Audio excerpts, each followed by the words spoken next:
War of words.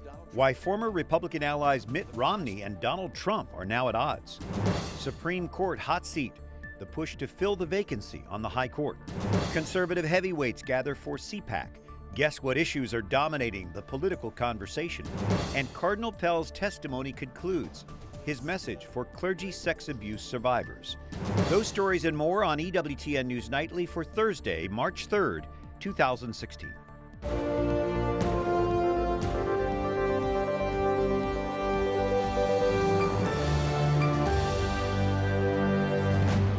Good evening from Washington. Thanks for joining us. I'm Brian Patrick. The presidential race divides Republicans. Former nominee Mitt Romney is blasting current frontrunner Donald Trump. Romney calls Trump a phony and a fraud, not a business genius.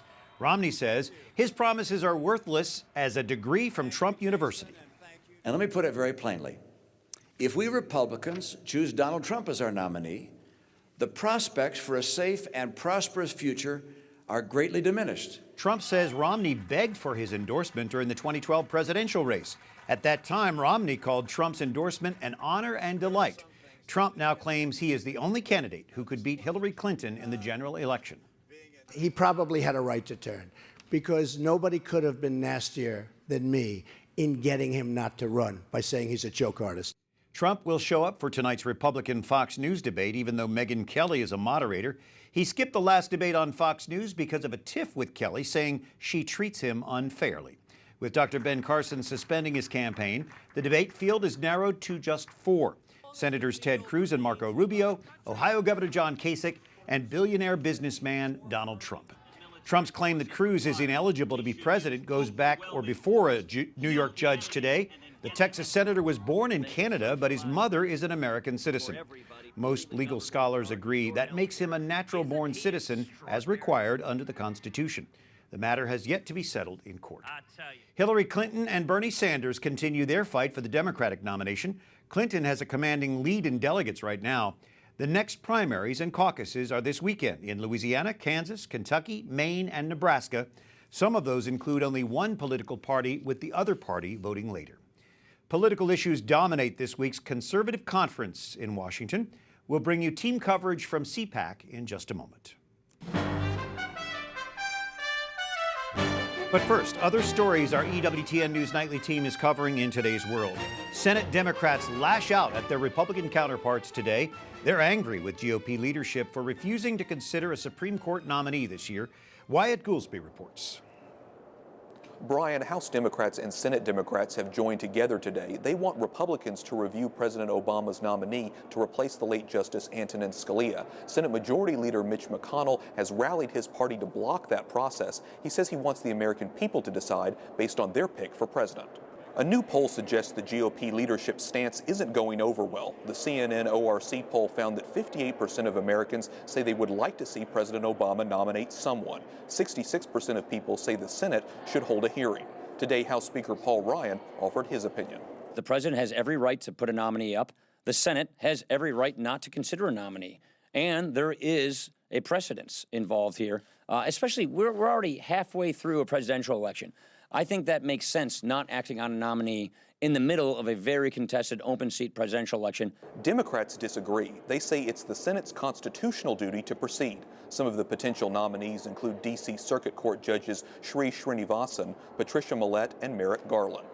Senator Reid said on Wednesday that President Obama is close to submitting a nominee, but neither he nor the White House has given any details. Brian? Thank you. Wyatt Goolsbee on Capitol Hill. Conservative leaders from across the country meet to discuss the future of their movement. The speakers include GOP presidential candidates. Lauren Ashburn begins our team coverage from National Harbor, Maryland, just outside Washington, D.C. Lauren?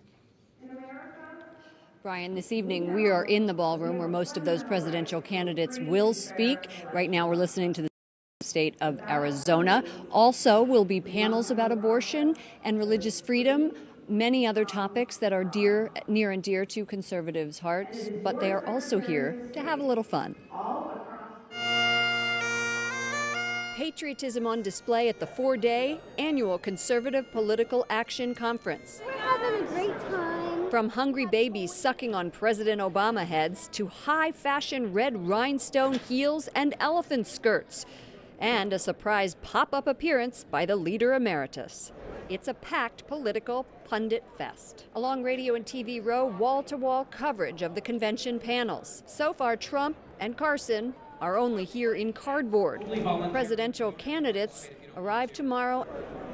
Books and trinkets abound in this lively gathering place just outside of Washington, D.C. Now, Brian, Jason Calvi has been with us all day. Today, he joins us to talk about some of the issues that we are seeing that are being discussed here, including religious liberty and marriage. And some big news on that issue today, Lauren. The Washington Supreme Court has decided to hear the case of a Washington florist who denied to serve a same-sex wedding ceremony. We were able to break that news to some leading conservatives here at CPAC today. Christian florist Baronelle Stutzman was fined after telling her longtime client she couldn't provide flowers for his gay wedding in 2013. Today, the Washington State Supreme Court says it will hear her appeal. Well, this is great. I mean, the Washington Supreme Court now has a chance to fix this. Ryan Anderson is the conservative movement's leading voice on marriage and religious freedom. He was part of a CPAC panel discussion on that issue. That's our first freedom. That's the first freedom articulated in the Bill of Rights, the First Amendment to the Constitution. It's also the most important freedom, because if you're not free to believe and then act on your deepest beliefs, what good is economic freedom? What good is freedom of the press? Conservative commentator Guy Benson supports the redefinition of marriage, but he says some are pushing too far. What has concerned me is once the political high ground was achieved, then it became sort of this campaign of retribution and exacting almost moral revenge by saying, okay, now that we've won, it's time for payback, and we're going to try to sue small businesses out of existence. Republican Daria Novak is running for Congress in Connecticut, where every member of Congress and constitutional office holder in the state is a liberal Democrat. The far left has made the assumption that those of us who are Christian do not have a valid belief system, and therefore they want to legislate, regulate, and overrule anything that we believe in, and that's just not right. That's not the way that's not how our country was founded. Just one of the issues here at CPAC, Lauren, and it'll be interesting to see when Donald Trump addresses the crowd on Saturday, if he addresses religious liberty, abortion, and life. I'm assuming he will. I'm assuming. I also heard that Donald Trump there are people who are going to be walking out. I've seen anti-Trump signs. Have you seen pro-Trump signs? I've seen pro-Trump people with stickers, and certainly going to be monitoring that on Saturday when Trump addresses the crowd here at CPAC. What else is on tap for tomorrow? Well, there's going to be a pro-life forum where they're going to talk about pro-life issues. And other thing is there's a lot of outreach to the millennials here. They're really trying to equip the young students, the college students, to go back to their colleges and promote the conservative agenda. I saw 300, it seemed, red shirts walking around, all dressed in red, and they said they're from colleges all over the country. Yeah. It seems like there's a very big youth vote here. All right, Jason Calvi, thank you so much for joining us. And Brian, we will be here tomorrow covering this, and on Saturday we'll also be here for Donald Trump's address and for Marco Rubio's address. Right. Back to you Lauren in the studio. Ashburn and Jason Calvi. And the House Foreign Affairs Committee declares the persecution of Christians and Yazidis genocide. The committee calls for an international tribunal to hold the regime of Syrian President Assad accountable for war crimes.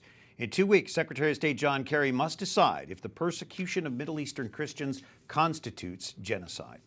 A special House panel investigating Planned Parenthood initiates hearings this week. It was created last year after undercover videos implicated the abortion provider in the illegal sale of aborted baby parts.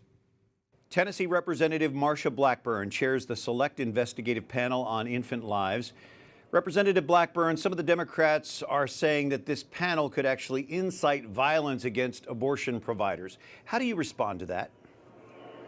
Well, I think that you realize there's going to be opposition and there's going to be criticism, but we have a very specific charge. It is to look at the medical practices of those abortion providers and the procurement organizations. And the hearing that we had yesterday brought a good bit of light to that issue. So there are other congressional investigations underway. What role does this specific panel play in conjunction with those? This panel brings together those other investigations that were going on at Judiciary, Energy and Commerce, and Oversight and Investigation. And the select panel is in charge of going through this, looking at those providers and the procurement organizations, looking at what is happening with fetal research, and then reporting back to Congress at the end of the year on changes that should be made to the law, and get that to the specific authorizing committees. I noticed the emphasis on bioethics at the Wednesday hearing. This is the first time Congress has really done this, isn't it? Yes, it is. The last time this was given a deep dive, if you will, was in 1988. President Reagan had worked with the NIH, and they put together a panel to look at fetal tissue research. There was a little bit more in 93 and in 2000, but nothing since. So it is a time that we look at this again, that we look at new technologies and trends, and that we look at respect for life in conjunction with fetal research. So what's the next step? Will you subpoena abortion providers? We have already made 30 document requests, and on top of that, we came back with 3 subpoenas that have been issued. We're continuing to look at this issue, the relationships, and we'll do more work looking at the procurement organizations, again, looking at the science side with the trends and the relationship between the research, the abortion providers, and the procurement organizations. Tennessee Representative Marsha Blackburn, thank you for joining us from Capitol Hill. Absolutely. Thank you. Coming up, response to allegations of abuse, what Cardinal Pell says to survivors, and continuing coverage from CPAC as political conservatives lay out their 2016 agenda.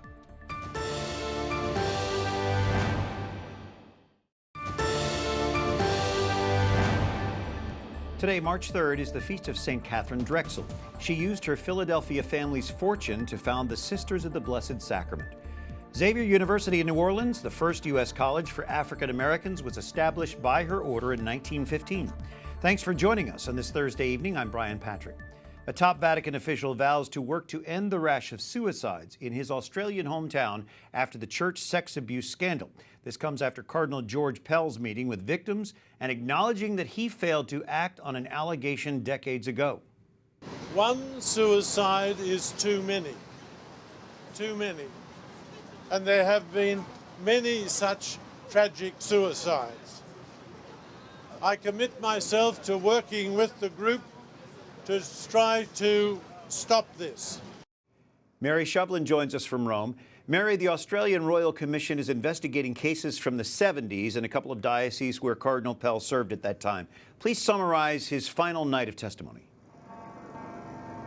Last night's questioning lasted for about 6 hours, and instead of being questioned by the Royal Commission, which he has been for the past 3 days, he was commissioned by some of the lawyers of the victims themselves. Now, what came out during this line of questioning last night was one case where Cardinal Pell did hear a young boy come to him complaining that priests were misbehaving with boys in the school he was in, a Christian Brothers school. Cardinal Pell did act on that information by telling the chaplain of that school, but he did admit 40 years on, looking back, he could have possibly done more, but he also took the opportunity to refute other claims that were brought against him, such as bribery and trying to hush victims who were coming forth with different accusations, and he refuted those totally and completely. After a long night of testimony, he then met with some of the survivors. Did he do that individually or as a group?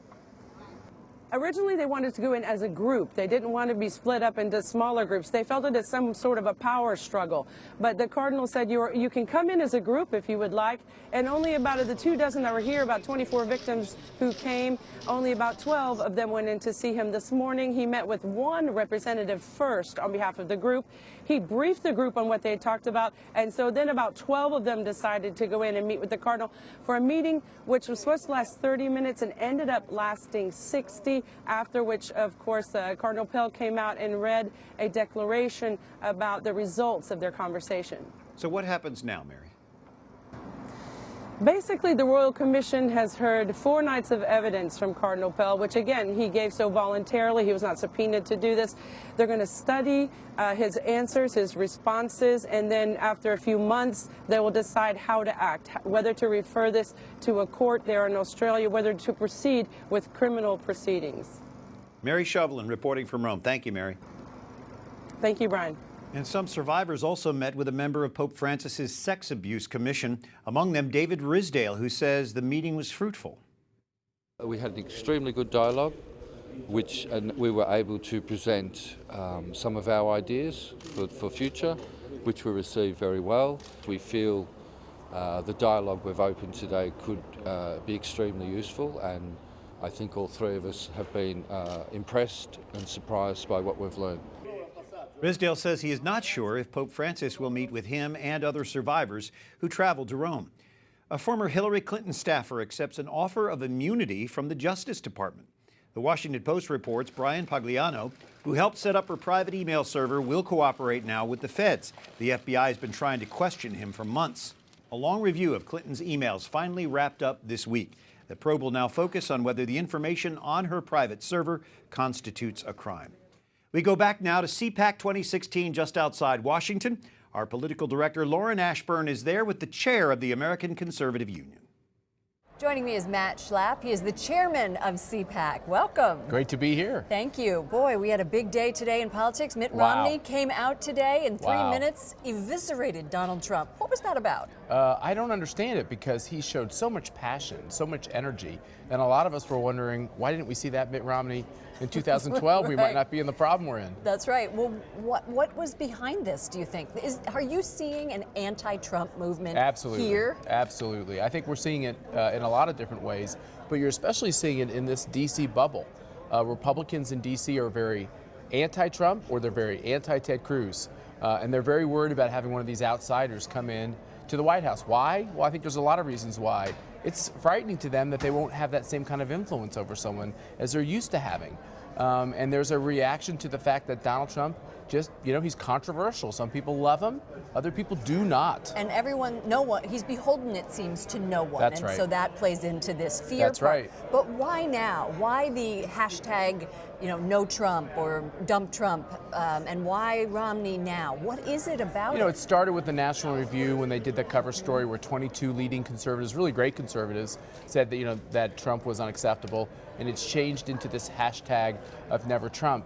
But the real political movement is not this hashtag. The real political movement is the message we're getting out in the country. And that message is really resounding. We don't like the old way of doing this. We're frustrated with the Republican Party. We're frustrated with those who are operating in Washington. It ain't working for our families. It ain't working for us, and we want to change it up. Were you pressured not to have Donald Trump come here? I didn't sign the National Review cover to say that Donald Trump was not acceptable. Yes, we're getting a lot of pressure to rescind our invitation. But he still came, and there was an article in Politico that said he donated $50,000, and then you said yes, he would come. Is that true? Yeah, totally not true. Oh, okay, we don't talk about our donors, but I will tell you, this year, in this presidential year, we didn't approach any of the candidates, including Carly Fiorina, who was our foundation chair and is worth a lot of money. We didn't approach any of them on a financial basis because we want to be a fair host to all these candidates. It's not our job to pick the candidate. It's these voters' job. Are you seeing in this election year a difference in the attendance makeup of CPAC? I don't know. You've been walking around. I'll tell you one thing. I see as many crazies as there usually are. That's always interesting. Interesting characters playing bagpipes. The room is full. Yeah, I saw that. The press area is full. I think there must be something going on in the country because people are here to cover it, and I think the presidential campaign is spilling over on that stage. And let's face it, the country's at stake. It's the way it should be. I agree with you. Thank you so much for joining us, Matt Schlapp, who is the chairman of CPAC. Up next, Texas defends its abortion clinic regulations. How questions from Supreme Court justices give us a glimpse of their thinking.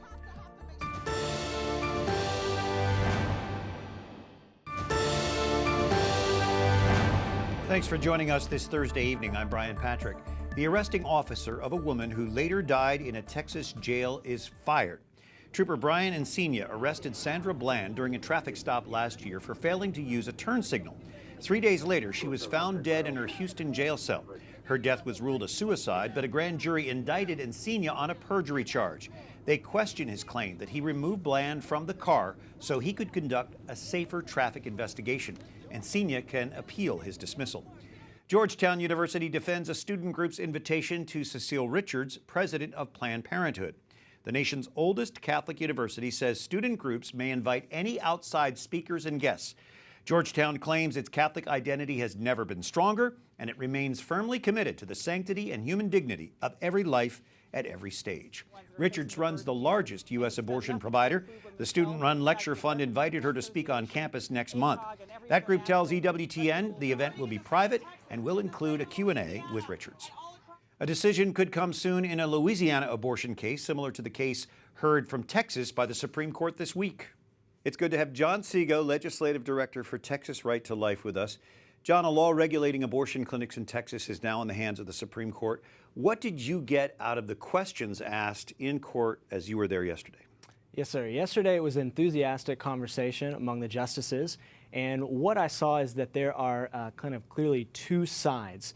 There is a group of justices that want to reestablish what the role of the court is going to be in these types of cases, and then there are the conservative justices that want to clarify the state's role and actually stick more to how the court has handled these cases in the past. Without Justice Scalia, really Justice Kennedy will probably be the key vote here. What did you think based on his questions and his reactions? Well, he didn't show any of his cards. He asked questions that said that he was interested in more of what Justice Ginsburg was talking about, of whether it was medically prudent to pass this law, but he also asked about the state interest. What compelling state interest was Texas acting on when they passed House Bill 2? So he went, talked about both sides of it. Don't think we can read too much into it. He stayed on the fence. So Texas Right to Life was part of drafting this legislation, getting it passed. Do you think it will be upheld?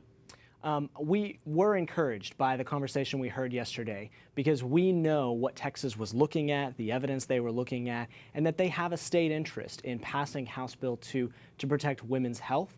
And so we do think that as long as the conservative justices can keep that in mind, that their job as the court is to make sure Texas had a legitimate state interest and they acted in a rational way to further that interest, we think that it will be upheld. So a tie vote would keep the law in place. Do you think other states will try to copy this legislation? That was definitely one of the issues with Justice Scalia's unfortunate passing away, is that the effect of this law is formally limited. However, whatever the court says on this will send a big message across the country that the Supreme Court does think states have a right to pass these types of higher medical standards. John Seago with Texas Right to Life. Thanks for joining us, John. Absolutely. Thanks for having me. You're welcome. Until tomorrow, like us on Facebook, follow us on Twitter, watch again on EWTN's YouTube page. For the EWTN News Nightly team, I'm Brian Patrick. Good night. God bless you.